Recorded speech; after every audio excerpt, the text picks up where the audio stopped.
اعوذ باللہ من الشیطان الرجیم بسم اللہ الرحمن الرحیم انا انزلناہ فی لیلۃ القدر وما ادراک ما لیلۃ القدر لیلۃ القدر خیر من الف شہر تنزل الملائکۃ والروح فیہا بإذن ربہم من کل امر سلام ہی حتی مطلع الفجر۔ حضرت آیت اللہ العظمیٰ چوادی آملی حفظ اللہ کی سورہ مبارک قدر کی تفسیر۔ بسم اللہ الرحمن الرحیم کی آیت کے بعد سب سے پہلی آیت انا انزلناہ فی لیلۃ القدر،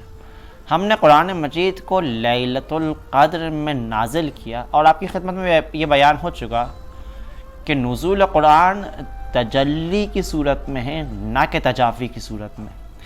یعنی قرآن کا نزول ایسا ہے کہ قرآن کا ایک سرا خداوند متعال کے ہاتھ میں ہے تو دوسرا سرا لوگوں کے پاس ہے۔ بارش کے قطروں کی مانند نہیں کہ اگر بارش کے قطرے آسمان سے زمین پر برس جائے تو بارش کے قطرے آسمان پر موجود نہ ہوں، نہیں،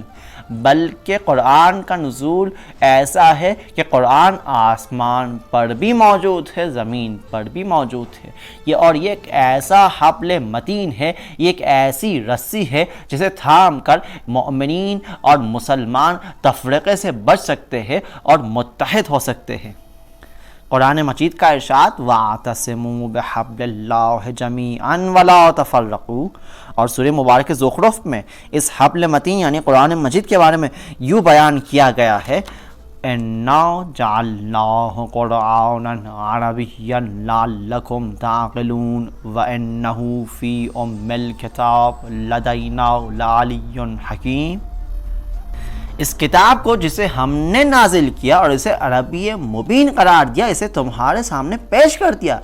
تاکہ اسے تلاوت کرو اور اس کے احکام کو جان سکو، اس کے اندر جو حکمتیں ہیں ان کو جان سکو۔ لیکن یہی کتاب خدا کے پاس بھی ہے، لیکن وہاں پر یعنی خدا کے پاس یہ کتاب نہ عربی میں ہے، نہ عبری میں ہے، نہ فارسی میں ہے، نہ اردو میں ہے، نہ انگلش میں ہے۔ قرآن کی حقیقت جو خدا کے پاس ہے وہ کسی زبان اور لینگویج کی صورت میں نہیں، بلکہ قرآن کی حقیقت جو خدا کے پاس ہے وہ علی حکیم کی صورت میں ہے۔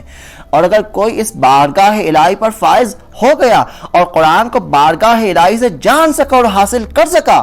تو اس وقت اس کا علم قرآن کے بارے میں ہو جائے گا لدنی علم، ایسا علم جو انسان بارگاہ الہی کے لدن سے یعنی بارگاہ الہی کے پاس سے حاصل کرے۔ ایسا علم نہ تو کسی زمین میں محدود ہوگا اور نہ ہی کسی زمانے میں محدود ہوگا، بلکہ ایسا علم ہر زمین اور زمان سے بالاتر ہوگا اور ہو جائے گا علم لدنی۔ بس اب تک یہ بات واضح ہو گئی کہ قرآن حبل متین ہے، یعنی زمین پر گرا ہوا نہیں ہے بلکہ زمین تک پہنچا ہوا ہے، جس کا ایک سرا انسانوں کے ہاتھ میں ہے تو دوسرا سرا خدا کے ہاتھ میں ہے۔ لہٰذا قرآن تجلی کے صورت میں نازل ہوا ہے، نہ کہ تجافی کی صورت میں، اور اس حبل متین سے متمسک رہنا، اس حبل متین کو تھامے رکھنا انسان کے لیے فائدہ مند ہے۔ لہٰذا انا انزلناہ فی لیلۃ القدر، شب قدر میں قرآن کا نزول تجلی کی صورت میں نہ کہ تجافی کی صورت میں، اور جو بھی اس کتاب عظیم کی خدمت میں شرفیاب ہو جائے اور اس کتاب عظیم سے متمسک رہے، یقیناً یہ کتاب اس کی نجات کا باعث بنے گی۔ لہٰذا یہ قرآن کریم کس قدر عظیم اور قیمتی اور گراں شے ہے، لہٰذا جس ظرف میں یہ قرآن مجید قرار پائے وہ ظرف بھی بابرکت ظرف بن جائے گا، اور یہی وجہ ہے کہ جس رات میں یہ قرآن مجید نازل ہوئی وہ رات بابرکت رات بن گئی، باعظمت رات بن گئی۔ وہ مہینہ جس مہینے میں قرآن مجید نازل ہوا وہ مہینہ بابرکت مہینہ بن گیا، وہ مہینہ با رحمت مہینہ بن گیا، وہ مہینہ با مغفرت مہینہ قرار پایا، اور اس ماہ کے روزے دار مہمانان الہی قرار پائے، خدا کے مہمان قرار پائے، اور ضیوف الرحمن کے مقام پر فائز ہو گئے۔ خداوند متعال ہمیں یہ توفیق عنایت فرمائے کہ ہم بھی اس خداوند متعال کے خانے کرم پر، اس سفرے کرم پر خدا کی نعمتوں، رحمتوں اور مغفرتوں سے بہترین استفادہ کر سکے اور خدا کے خود بہترین مہمان قرار پائے۔